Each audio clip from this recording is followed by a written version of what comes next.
Well, I'm a lucky girl this morning because I am in the presence of Canada's largest collection of Titanic artifacts. And you said it's the 5th largest in North America? That's right. This is the collector himself. This is René Bergeron. Thanks so much for having us today. No, not a problem. Okay, tell me why these particular pieces are so rare. Okay, these chandeliers here are really rare. They're from Olympic. Titanic had the exact same ones. This one here would have been used in the grand staircase. On the side where you would have seen in the movie Jack and Rose where they walk down would have been the beaded chandeliers. On the back side of the grand staircase was the elevators on the ship, and then they had the crystal bowls. When you see a Titanic documentary or artifacts that are raised, when you see these here and it's just a steel stem, it's because it was a crystal bowl. And what happened was when furniture started to float up in the ship, the furniture would hit the crystal and it would break the crystal. But the beads still exist down there because they just hit the beads and roll off the beads. So these are both from Olympic with the original crystal finial. Okay, and for people who aren't familiar with the background, Olympic is the first of the ships. They're identical sisters. Olympic and Titanic. Yeah. Cool. So this one here is from Olympic, and this one here is when it's in Titanic, still hanging from its strings in the grand staircase. So they're actually underwater, still hanging from the electrical cords. Yeah. How have they not deteriorated? I don't know. Maybe the copper doesn't get eaten away as quick. Right. And you mentioned that the fact that this has the crystal ball on the top has particular importance, right? Yeah, that's right. Because what happened, these were just glued on. And when the maids would change the light bulbs and things like that, they'd hit these and they'd fall off. White Star got tired of gluing them back on, so then they actually, all the other ones, the company that made them, made these brass ones for it. Yeah. And when they auctioned off the fittings in 1935, there's only 8 known that had the original crystal, and now from people that have them in their collection, it's the actually only one that's known out there.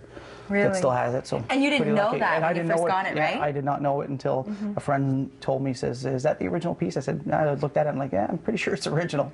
And he goes, you're pretty lucky. He says, it's the only one that we know that still has it. And where did you get this chandelier? This one here I got at an auction in New York. Yeah. So are you constantly traveling around looking for different auctions, or how do you do it? On the web.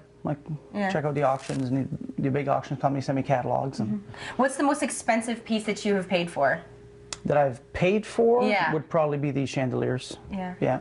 Can you tell us what you had to pay for them? Oh, lots of money. Really? Yeah. Oh gosh, how do you support your collection? Hey, oh, I sell lots of beds. Okay, so you also mentioned that this bowl here is particularly rare, right? Yeah, like the other, like the cup and saucer I showed you that is just from Titanic. Olympic was the first big ship built, so they put an a la carte restaurant in Olympic and Titanic, and it's the first time that White Star actually made a particular pattern for certain ships. All the other patterns were used in first, second, and third class on every other ship. This one here was solely made for Olympic and Titanic, obviously being from Olympic. Titanic's at the bottom of the sea. And it's a really rare bowl because we know of only 2 in the world. And the reason why I know that is the company Royal Crown Derby still exists today. They contacted me when they had an exhibit, and I asked them how many bowls that were known out there, and he goes, there's 1 plate in the museum in England and the bowl that you have. So I promised Renee I would not be picking up that bowl. Okay, so I have to ask you, is this life jacket from the ship? This is from the movie, from James Cameron's movie. Okay, so and actor and actresses would have wore that. Ooh. And why did they sell them? Well, I mean, Titanic, they didn't think was going to make the money, so they decided the studio to recoup some of that money was to sell props. Right. And until they found out that it was the biggest movie type of thing, they held off on selling the props. But that's the reason why they sold props. Very was cool. to try and regain that money back. And I don't know if you've noticed my necklace, but a little bit later in the show we will address this because I want to know how you got your hands on a replica of the Heart of the Ocean. So stick around. That's all coming up from Cornwall a little bit later on CTV Morning Live.